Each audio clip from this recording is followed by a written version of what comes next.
నమస్కారం. శుభదినం కార్యక్రమానికి స్వాగతం. మరి ఈనాటి కార్యక్రమంలో భాగంగా మనతో పాటు ఉన్నారు విశ్వవిద్యాలయ అగ్రశ్రేణి తొలి మహిళ జ్యోతిష్య వాస్తుశాస్త్ర పట్టభద్ర జ్యోతిష్య మహోపాధ్యాయ జ్యోతిష్య శాస్త్రంలో PhD గోల్డ్ మెడలిస్ట్ కూడా అయినటువంటి డాక్టర్ ఈట్పుగంటి పద్మజరాణి గారు మనతో పాటు ఉన్నారు. మరి ఈ రోజు రాశి ఫలాలు వారి మాటలోనే అడిగి తెలుసుకుందాం. నేటి పంచాంగం. నమస్కారం. నేటి పంచాంగం 29/1/2025 శ్రీ క్రోధినామ సంవత్సర ఉత్తరాయణం పుష్యమాసం కృష్ణపక్షం బుధవారం. సూర్యోదయం ఉదయం 6:30 సూర్యాస్తమయం సాయంత్రం 5:51. తిథి అమావాస్య సాయంత్రం 6:05 వరకు. నక్షత్రం ఉత్తరాషాఢ ఉదయం 8:20 వరకు. యోగాలు సిద్ధి రాత్రి 9:22 వరకు. కరణము చతుష్పాద ఉదయం 6:54. నాగ సాయంత్రం 6:05 వరకు. కింసుగ్న రాత్రి తెల్లవారుజామున 5:10 వరకు. రాహుకాలం మధ్యాహ్నం 12:10 నుంచి 1:35 వరకు. గుళిక కాలం ఉదయం 10:45 నుంచి 12:10 వరకు. యమగండం ఉదయం 7:55 నుంచి 9:20 వరకు. అభిజిత్ ముహూర్తం ఏమీ లేదు. దుర్ముహూర్తం ఉదయం 11:48 నుంచి 12:33. అమృతకాలం రాత్రి 9:19 నుంచి 10:51. వర్జం మధ్యాహ్నం 12:09 నుంచి 1:41 వరకు. ఇది నేటి పంచాంగం. నేటి రాశి ఫలాలు. మేషరాశి.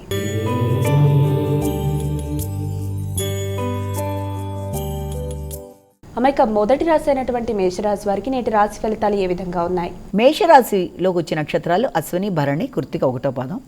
మేషరాశి వాళ్ళకి ఈ రోజున ముఖ్యమైన విషయాలు అంటే వృత్తిలో అభివృద్ధి, అలాగే ఆదాయపరమైన విషయాల్లో చక్కటి చర్చలు జరగడం, తర్వాత విద్యాపరంగాను, వాహనపరంగాను, గృహపరంగాను, గృహంలో వాతావరణాలు కానీ, తల్లి పెద్దలు మొదలు వాళ్ళతో సంప్రదించి మంచి సమయాన్ని వారితో సద్వినియోగపరచుకోవడం, అన్ని విషయాలు కూడా మీకు అనుకూలంగా ఉంటూ వృత్తిపరమైన రెస్పాన్సిబిలిటీస్ అంటే బాధ్యతలు కొంతవరకు పెరుగుతూ దాని ప్రకారం మీరు నిర్ణయాలు తీసుకుంటూ ముందుకు వెళ్ళడానికి గౌరవం పెరిగే విధంగా ఉండేందుకు అవకాశం ఉన్నట్లుగా మనం భావించవచ్చు.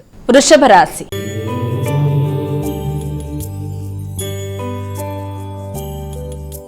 అమ్మాయిక వృషభ రాశి వారికి నేటి రాశి ఫలాలు ఎలా ఉన్నాయి? వృషభ రాశిలోకి వచ్చే నక్షత్రాలని ప్రధానంగా తీసుకుంటే మనకి దీంట్లో ముఖ్యంగా కృత్తిక, రోహిణి, మృగశిర.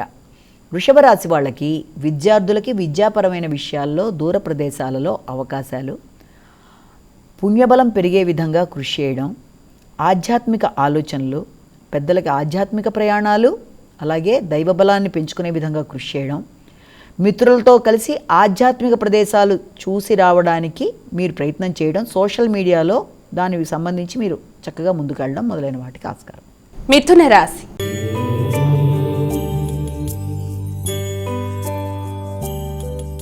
అమ్మాయిక మిథున రాశి వారికి నేటి రాశి ఫలితాలు ఎలా ఉన్నాయి? మిథున రాశిలోకి వచ్చిన నక్షత్రాలు తీసుకున్నట్లయితే మృగశిర, ఆరుద్ర, పునర్వసు 3 పాదాలు. మిథున రాశి వాళ్ళకి ఆర్థిక సంబంధమైన విషయాలలో వీలైనంత జాగ్రత్తలు తీసుకుంటూ ముందుకెళ్ళాలి. ఆరోగ్యం, ఆహార్యం, ఆలోచనలు అన్ని విషయాలు కూడా వీలైనంత జాగ్రత్తలతో ముందుకెళ్ళాలి. ముఖ్యమైన విషయాలు వాయిదా పడడం, శ్రమకి తగిన ప్రతిఫలం లేదనే పరిస్థితుల్లాగా ఎక్కువ ఆలోచించడం, దానివల్ల డిస్టర్బెన్స్ అనేది ఎక్కువగా ఉండడం, మానసిక శారీరక ఆరోగ్య విషయాలలో ఎక్కువ శ్రద్ధ తీసుకుంటూ ముందుకు వెళ్ళాలి. కర్కాటక రాశి.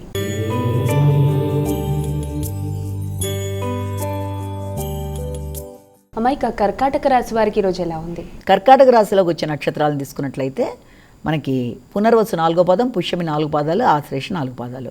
కర్కాటక రాశి వాళ్ళకి సంఘంలో గుర్తింపు, గౌరవం, నూతన పరిచయాలు, మైత్రిభావాలు పెరగడం, భాగస్వామితో చక్కటి అనుబంధం, వారి ఆలోచనలతో అనుగుణంగా మీరు ముందుకెళ్ళడం, మీరు పడిన కష్టానికి గుర్తింపు, గౌరవం లభించడంతో పాటుగా మీకు అవార్డులు మొదలైన వాటికి ఆస్కారాలు ఉండడం, అలాగే జీవిత భాగస్వామి మార్గదర్శకత్వంలో మీరు కొత్త నిర్ణయాలు తీసుకుంటూ ముందుకు వెళ్ళడానికి ఆస్కారం ఉన్న రోజుగా భావించవచ్చు. సింహరాశి వాళ్ళ విషయంలో మనకు వచ్చే నక్షత్రాలు మఖా, పుబ్బ, ఉత్తర. సింహరాశి వాళ్ళకి మీ యొక్క ఆత్మస్థైర్యం పెరుగుతుంది. ముఖ్యంగా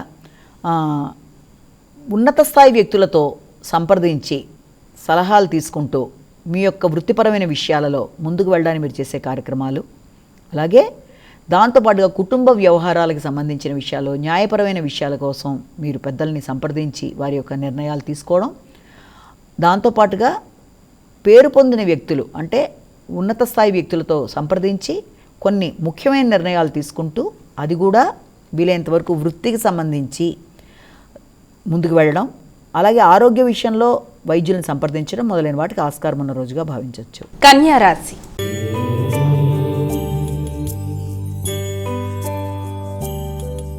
అమ్మాయిక కన్యా రాశి వారికి నేటి రాశి ఫలితాలు ఏ విధంగా ఉన్నాయి? కన్యా రాశిలోకి వచ్చిన నక్షత్రాలు ఉత్తర, హస్త, చిత్త. కన్యా రాశి వాళ్ళకి ఆలోచనలు అనుకూలంగా ఉంటాయి. అలాగే సంతానం యొక్క అభివృద్ధి కొరకు కానీ మీ యొక్క పెట్టుబడుల కొరకు కానీ మీరు ఎక్కువ ఖర్చులు పెట్టడానికి ప్రయత్నాలు చేస్తారు. సమయస్ఫూర్తిగా నిర్ణయాలు తీసుకుంటారు. అలాగే ఉన్నత స్థాయి వ్యక్తులు కానీ లేకపోతే గవర్నమెంట్ రిలేటెడ్ వ్యక్తులతో కానీ చర్చించి మీ యొక్క ముఖ్యమైన విషయాల్లో వారి నిర్ణయాలకు అనుగుణంగా ముందుకెడుతూ అభివృద్ధి పరంగా ముందుకెళ్ళడానికి ప్రయత్నాలు చేస్తారు. తులారాశి.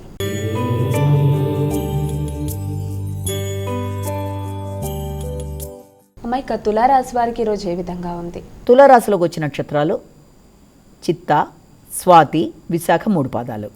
ఈ తులారాశి వాళ్ళకి ఈ రోజున ముఖ్యమైన విషయాలు అంటే ఏదన్నా విద్యాపరమైన విషయాల్లో విద్యార్థులకి, అలాగే స్థిరాస్తులు పెట్టుబడుల విషయంలో, గృహ వాహన విషయాల్లో, మీరు తీసుకునే నిర్ణయాలలో, మీకు సంఘంలో పలుకుబడి కలిగిన వ్యక్తుల యొక్క సహకారం అంటే మీ వృత్తిపరమైన అభివృద్ధి విషయంలో కావచ్చు, లేకపోతే మీ యొక్క గృహ వాహన విషయాలలో, స్థిరాస్తులకు సంబంధించిన విషయాల్లో ఏదన్నా ఇబ్బందులను ఎదుర్కొంటున్నట్లయితే వాటికి సంబంధించి మీకు సహకారం అందించే విషయంలో మీరు ఉన్నత స్థాయి వ్యక్తుల్ని, రాజకీయ నాయకుల్ని, పలుకుబడి కలిగిన వ్యక్తుల్ని కలిసి ముందుకు వెళ్ళడానికి మీరు చేసే ప్రయత్నాలు కొంతవరకు ముందుకు సాగుతాయి. వృశ్చిక రాశి.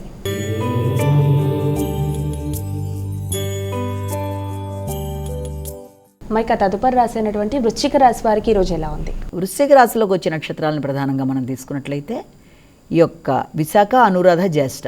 ఈ వృశ్చిక రాశి వాళ్ళకి ముఖ్యమైన విషయాలు అంటే మీ యొక్క తోబుట్టువులకు సంబంధించిన విషయాలు కానీ, అలాగే గవర్నమెంట్ రిలేటెడ్ విషయాల్లో కానీ, మీకు బ్యాంకింగ్ రంగంలో ఉండే వారికి కానీ ఆ విషయాలలో మీరు తీసుకునే నిర్ణయాలలో మీ వృత్తికి సంబంధించి కానీ లేకపోతే కుటుంబ విషయాలలో కానీ పెద్దల సహకారం అనేది మీరు కోరుకుంటారు. కానీ అది మీకు ఆశించిన స్థాయిలో ఉండకుండా కొంత మిశ్రమ ఫలితాలు ఇవ్వడం వల్ల కొంత నిరాశ నిస్పృహలకు గురి అయినప్పటికీ కూడా పట్టు వదలకుండా కార్యక్రమాన్ని సాధించడానికి ఎక్కువ శాతం కృషి చేస్తూ ముందుకు వెళ్ళడానికి మీరు కృషి చేస్తారు. అలాగే వారసత్వపు విషయాలలో కూడా ఎక్కువ స్థాయిలో మీరు కృషి చేసి కొన్ని కీలక నిర్ణయాలు తీసుకోవడానికి ఆస్కారం అనేది ఉంది. అలాగే తోబుట్టువులతో కలిపి చర్చలు జరిపేటప్పుడు కానీ, సంప్రదింపులు చేసేటప్పుడు, దగ్గర ప్రయాణాలు మొదలైన విషయాల్లో మీరు ఆశించిన విధంగా ఫలితాలు ఉంటూ ముందుకు పెడతారు. ధనస్సు రాశి.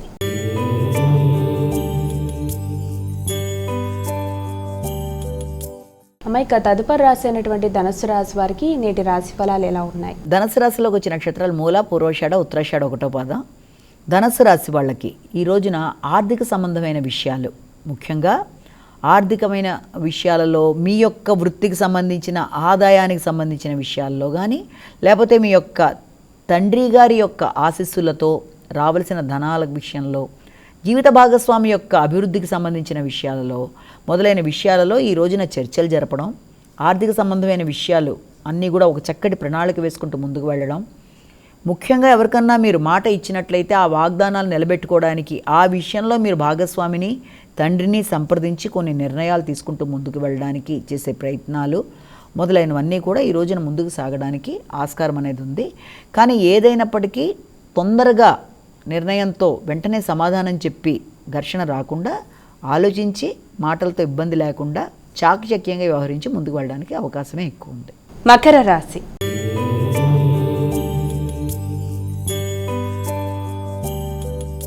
అమ్మాయిక తదుపరి రాశి అయినటువంటి మకర రాశి వారికి నేటి రాశి ఫలాలు ఎలా ఉన్నాయి?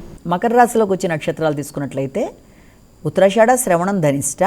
ఈ మకర రాశి వాళ్ళకి ఈ రోజున ముఖ్యంగా అంటే ఉన్నత స్థాయి వ్యక్తులతో సంప్రదింపులు జరిపేటప్పుడు, అలాగే మీ యొక్క పెద్దలతో మాట్లాడేటప్పుడు జాగ్రత్తలు తీసుకుంటూ మాట్లాడుతూ ముందుకు వెళ్ళాలి.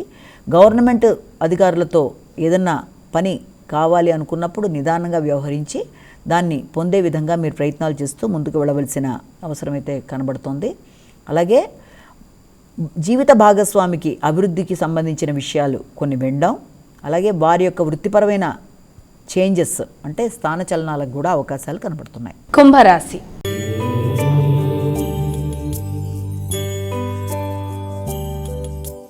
అమ్మాయిక తదుపరి రాశి అయినటువంటి కుంభరాశి వారికి నేటి రాశి ఫలాలు ఎలా ఉన్నాయి? కుంభరాశిలోకి వచ్చే నక్షత్రాలు ప్రధానంగా ధనిష్ట, శతభిషం, పూర్వభద్ర 3 పాదాలు.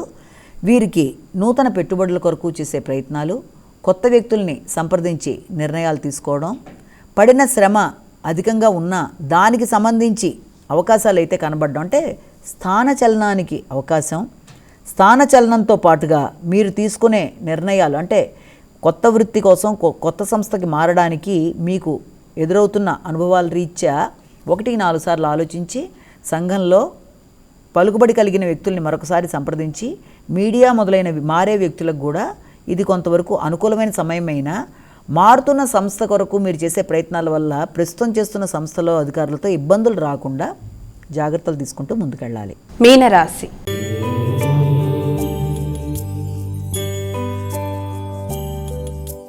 అమ్మాయిక చివరి రాశి అయినటువంటి మీనరాశి వారికి రోజు ఎలా ఉంది? మీన రాశి వారికి నక్షత్రాలు ముఖ్యంగా పూర్వభద్ర, ఉత్తరభద్ర, రేవతి. మీకు ముఖ్యమైన విషయాలలో, అంటే ఎదురు చూస్తున్న విషయాలు, అభివృద్ధికరమైన విషయాలు చాలా వరకు అనుకూలంగా ఉండడం, వృత్తిపరమైన అభివృద్ధి, అలాగే రోగనిరోధక శక్తి పెరగడం, ఆరోగ్యం బాగుండడం, జీవిత భాగస్వామికి కూడా ఒక చక్కటి అవకాశం రావడం, వారితో కలిసి మీరు మంచి నిర్ణయాలు తీసుకుంటూ ముందుకు వెళ్ళడం, ఎదురు చూస్తున్న వర్తమానాలు మీకు అనుకూలంగా ఉండడం, నూతన గృహ నిర్మాణం కొరకు మీరు చేసిన ప్రయత్నాలు కానీ, గృహం మీద వచ్చే ఆదాయం కానీ అభివృద్ధికరంగా ఉండడం, అన్నీ కూడా మీ ప్రణాళికాపరంగా ముందుకెడుతూ అనుకూలంగా ఉంటాయి. మా ఇక 12 రాశుల వారు కూడా పాటించడానికి వీలుగా ఉన్నటువంటి పరిహారం ఏదైనా తెలియజేస్తారా? ద్వాదశ రాశుల వాళ్ళకి పరిహారం విషయాన్ని కనుక మనం చూసినట్లయితే సాధారణంగా 12 రాశుల వారు కూడా ప్రతిరోజులాగే తమ తమ వ్యక్తిగత దైవాన్ని ప్రార్థించుకుంటూ ముందుకు వెళ్ళడం అనేది ఒక పద్ధతి. దానితో పాటుగా ఇంకా అవకాశము, ఆసక్తి రెండు ఉన్నప్పుడు తప్పనిసరిగా ఈ రోజున గణేశుడికి సంబంధించిన ప్రార్థన చేయడం అనేది కూడా చాలా విశేషంగా మంచి ఫలితాన్ని ఇస్తుంది. అలాగే గణేశుడికి సంబంధించిన మంత్రాలు, అష్టోత్తరం, శతనామావళి, గణేష కవచం అవన్నీ వినడం కూడా మంచిది. ఒకవేళ అవకాశం ఉన్నట్లయితే ఇవి గనక విన్నా చేసుకోగలిగినా మంచిదే. లేని పక్షంలో వీళ్ళంతరూ శ్రీ గణేశాయ నమః అనే శ్లోకాన్ని మననం చేసుకున్న కనీసం 108 సార్లు అది కూడా మీకు మంచి ఫలితాన్ని ఇస్తుంది. అవకాశం ఉన్నవాళ్ళు గణేష్ మందిరాలకు వెళ్ళడం మంచిది. దీనివల్ల విద్యాపరంగా తర్వాత ఏ విషయంలోనైనా మీకు ఎదురవుతున్న అవరోధాలను అధిగమిస్తూ ముందుకు వెళ్ళడానికి ఇది చక్కటి ఫలితాన్ని ఇస్తుందని అర్థం చేసుకోవాలి. అమ్మ ఇక ప్రతిరోజు ఆ రోజు యొక్క విశిష్టతను చాలా చక్కగా వివరంగా తెలియజేస్తారు. మరి నేటి విశిష్టత ఏంటి? నేటి వైశిష్యంలో భాగంగా ఈ రోజున మనం ముందుగా ఒకటి మౌని అమావాస్య, దాని గురించి ఒక 2 నిమిషాలు మాట్లాడుకొని తర్వాత మిగిలినవి చూద్దాం. మౌని అమావాస్య అంటే మునులందరూ పాటించే మౌనానికి సంబంధించిన విషయంగా చెప్తారు. మౌనం అనేది కొన్ని సందర్భాల్లో చాలా రకాలుగా మనకి ఉపయోగకరంగా ఉంటుంది. అంటే పూర్వకాలంలో మునులందరూ కూడా అంత స్ట్రెంగ్తీగా ఉండడానికి కారణం ఏంటంటే ఎక్కువ శాతం వాళ్ళు మౌనంగా ఉండడం. ఆ మౌనంగా ఉండడం వల్ల కూడా కామ, క్రోధ, మోహ, లోభ ఇవన్నిటిని జయించే శక్తి రావడం, ఆరోగ్యపరంగా కూడా స్ట్రెంగ్త్గా ఉండడం, మౌనంగా ఉండే వాళ్ళకి వాక్శుద్ధి కూడా పెరగడం, దానివల్ల వాళ్ళు ఒక మాట అన్నా దానికి అది మనకి ఇదవ్వడం అనేది, ఇలాంటివన్నీ కూడా ఈ యొక్క మునుల ద్వారా మనం చూస్తూ వచ్చాం. అంటే మునులకి ఆ రకమైన ఆరోగ్యమైన స్ట్రెంగ్త్ అయినా అవన్నిటికీ కూడా కారణం ఏంటంటే మనం గమనిస్తే ఎక్కువ శాతం చాలామంది మౌనంగా ఉంటారు. మౌనం అనే పదం నుంచే మునులు చేసేది మౌనం. కాబట్టి మౌని అమావాస్య నాడు మామూలు అమావాస్యలాగే ఈ రోజున కూడా పితృదేవతలకి చేసే విధంగా చేసుకుంటూ, అలాగే తర్పణాలు అలాంటివి చేసుకునేవాళ్ళు, అలాగే స్నానాలు ఇవన్నీ వీటితో పాటుగా ఈ రోజున ఈ మౌని అమావాస్య విషయంలో ప్రత్యేకంగా చేసేది ఏంటి అంటే మౌనం అనేది వ్యక్తికి ఆరోగ్యపరమైన విషయాల్లో కానీ లేకపోతే ఆలోచనల విషయంలో కానీ ఇతరులతో మనకి ఏ రకమైన ఇబ్బంది రాకుండా ఉండడానికి కూడా, ఎందుకంటే తక్కువ మాట్లాడడం బట్టి ఏమవుతుందంటే ఇతరులతో మనకి ఇబ్బంది అనేది చాలా వరకు తగ్గుతుంది, అపార్థాలు అనేవి తగ్గుతాయి. ఎందుకంటే మాట్లాడేవాళ్ళు చాలా ఆలోచించి మాట్లాడినా సమాధానం చెప్పేవాళ్ళు ఆలోచించకుండా సమాధానం చెప్పడం వల్ల దానివల్ల చాలా రకాలైన ఇబ్బందులు అనేవి ఎదుర్కొంటారు. కాబట్టి అపార్థాలకు అవకాశం అనేది అధికంగా ఉంటుంది. కాబట్టి ద్వితీయం అనేది వాక్కుస్థానం కాబట్టి జ్యోతిషపరంగా తీసుకున్న వాక్కుస్థానంలో మన గనక ఈ మాటల్ని పరిశుద్ధంగా ఉపయోగించుకోవడానికి ఆ వాక్కు యొక్క ఇది పెరిగే విధంగా వీలైనంత జపం చేసుకుంటూ మౌనంగా ఉంటూ అనవసరమైన సమస్యల్ని మనం ఇన్వైట్ చేయకుండా వ్యక్తులతో అభిప్రాయ భేదాలు రాకుండా అన్ని విధాల ముందుకు వెళ్ళినట్లయితే అది వ్యక్తికి అనుకూలతలు అనేది ఇస్తుందన్నది ఒకటి మనం గమనించాలి. ఈ సందర్భంగా మనం ఒక చిన్న మోటివేషన్ స్టోరీ కూడా ఈ యొక్క విషయంలో మనం అంటే మౌనంగా ఉండడం బట్టి వ్యక్తికి ఏ రకమైన లాభాలు వస్తాయి అన్న విషయంలో ఏ ఏ సందర్భంలో మౌనంగా ఉండాలి అన్న విషయానికి సంబంధించి కూడా ఒక చిన్న కథని మనం ఇక్కడ తెలుసుకుందాం. ఒకానొకప్పుడు ఒక వ్యక్తి అదే పనిగా ఎక్కువగా మాట్లాడేస్తూ ఉండడం, దానివల్ల అతనితో అందరికీ చిరాకులు రావడం, ఎవరు కూడా అతనిని ఇష్టపడకపోవడం, తొందరగా గొడవలు రావడం, తర్వాత దానివల్ల కుటుంబ సభ్యులతో కానీ మంచి సంబంధాలు నిలుపుకోలేక అందరితో ఇబ్బందులు ఎదుర్కొంటూ, అలాగే చుట్టుపక్కల స్నేహ సంబంధాల విషయంలో కానీ అన్ని విషయాల్లో ఇబ్బందులు అనేవి ఎదుర్కొనడం జరుగుతూ వస్తుంది. అయితే అతనికి అర్థం కాదన్నమాట, ఏంటి నేనేం తప్పు చేశాను, ఎక్కువ మాట్లాడతాను అంతే కదా అని అనుకుంటే అతనికి ఒకానొక వ్యక్తి ఒక ఫ్రెండ్ ఏం చెప్తాడంటే, బాబు నువ్వు ఓ పని చెయ్యి, ఇక్కడికి ఒక మంచి జెన్ మాస్టర్ వస్తారు, ఆయన దగ్గరికి వెళ్ళి నువ్వు నీ యొక్క విషయాన్ని చెప్తే ఆయన ఏమైనా నీకు అవకాశం ఇవ్వచ్చు, నీ యొక్క సమస్యకి పరిష్కారం, ఎందుకు నీకు అందరితో ఇబ్బందులు ఎదుర్కొంటున్నావు, దానికి ఏదన్నా పరిష్కారం చూపించవచ్చు కదా ఆయన అంటే, మొత్తానికి ఆయన కలవడానికి వెళ్తాడు. జెన్ మాస్టర్ని కలిసి, అయ్యా నాకు అందరితోనూ అకారణంగా గొడవలు వచ్చేస్తున్నాయి, ఏం మాట్లాడినా గొడవలు అయిపోతున్నాయి, కుటుంబ సభ్యులతో కానీ మిత్రులతో కానీ స్నేహ సంబంధాలనేవి మిగలడం కానీ ఏ రకంగానూ లేకుండా ఇబ్బందికరంగా ఉంది, ప్రతి వాళ్ళతోనూ నాకు ఇబ్బందిని అధిగమించే విషయంలో నేను ఏం చేస్తే బాగుంటుంది, నాకున్న అలవాటు ఏంటంటే ఒక్కటే నేను ఎక్కువ మాట్లాడుతూ ఉంటాను, కానీ దానివల్ల ఇన్ని సమస్యలు వస్తాయని నేను అనుకోలేకపోయాను, అంటే ఏం చెయ్యాలి అన్నట్టుగా అడిగినప్పుడు ఆయన ఏం చెప్తాడంటే, నీతో బాబు నీకు నేను 5 విషయాలు చెప్తాను, ఈ 5 విషయాలని గనక నువ్వు పాటించినట్లయితే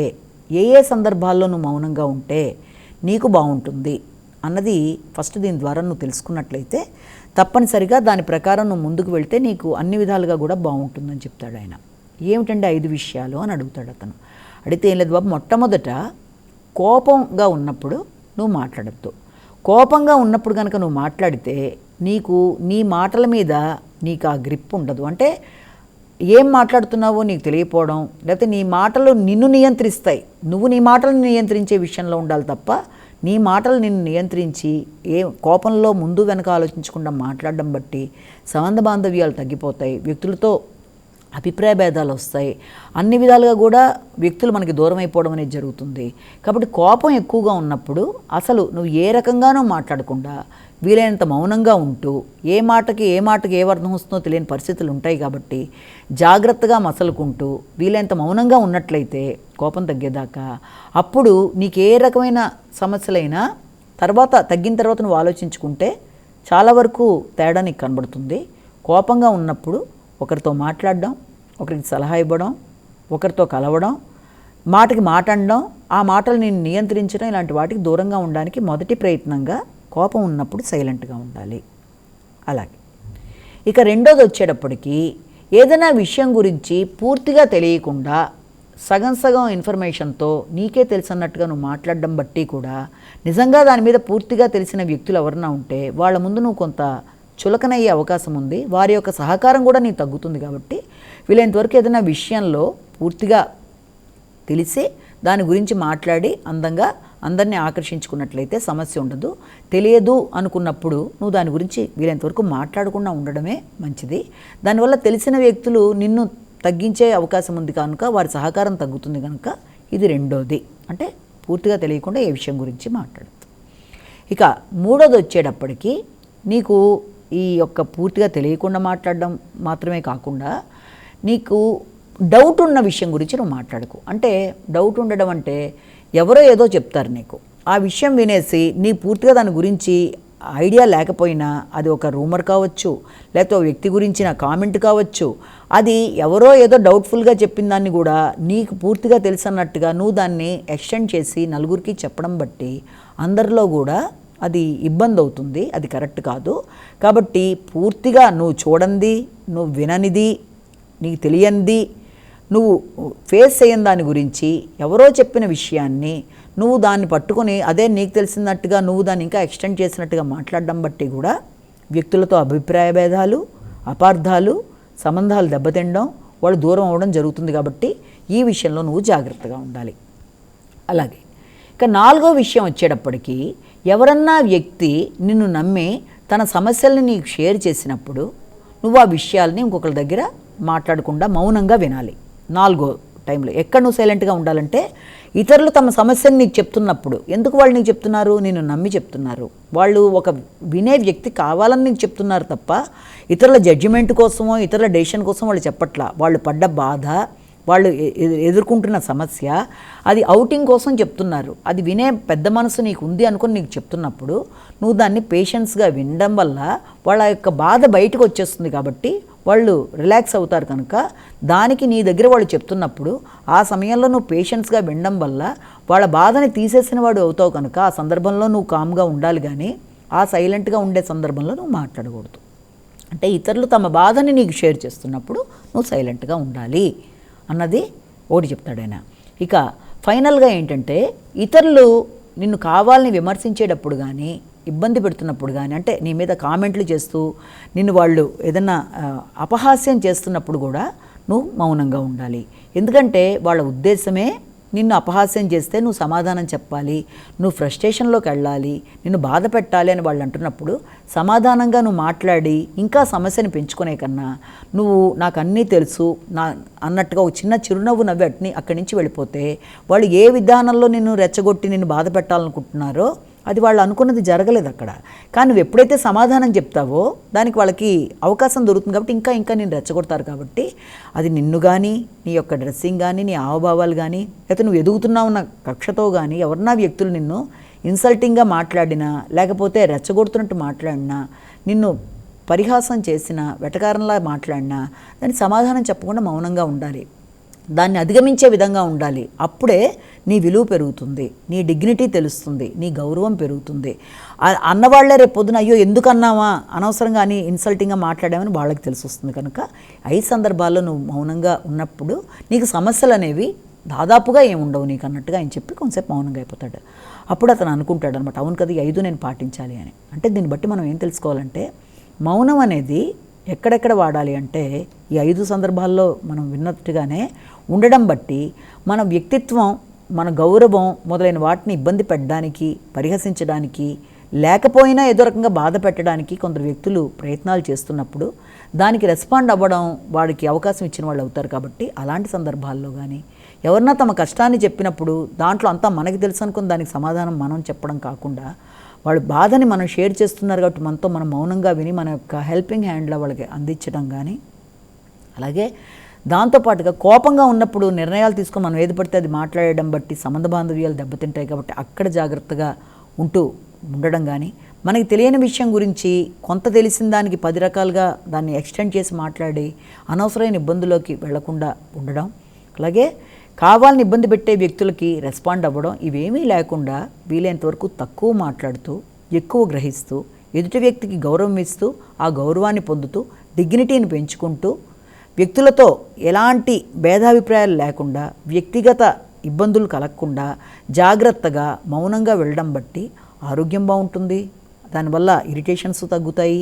తర్వాత దానివల్ల అన్ని రకాల అభివృద్ధికరమైన ఆలోచనలు, కొంతకాలం సమయాన్ని జపానికి కేటాయించుకోవడం బట్టి ఏమవుతుందంటే మానసిక ప్రశాంతత ఏర్పడడం బట్టి మన నిర్ణయ సామర్థ్యం కూడా పెరుగుతుంది. కాబట్టి కోపాన్ని మనం సైలెంట్గా ఉండవలసిన సందర్భాలన్నీ కూడా 5 ప్రధానంగా మనం మననం చేసుకుంటూ మరలా కోపంలో కానీ తొందరపాటుగా కానీ నిర్ణయాలు తీసుకోకుండా ముందుకు వెళ్ళినట్లయితే అన్ని రకాల సంబంధ బాంధవ్యాలు అనుకూలంగా ఉంటూ వ్యక్తిగతంగా అభివృద్ధి చెందుతూ వ్యక్తులతో మంచి రిలేషన్ ఏర్పడుతూ ముందుకు వెళ్ళగలరన్నది చిన్న జన్ స్టోరీలో మనం ఇవాళ తెలుసుకున్నాం. నమస్కారం. మరి చూశారు కదా, ఇది ఇవాల్టి శుభదినం కార్యక్రమం. రేపటి శుభదినం కార్యక్రమంలో మళ్ళీ కలుద్దాం. అంతవరకు సెలవు. నమస్కారం.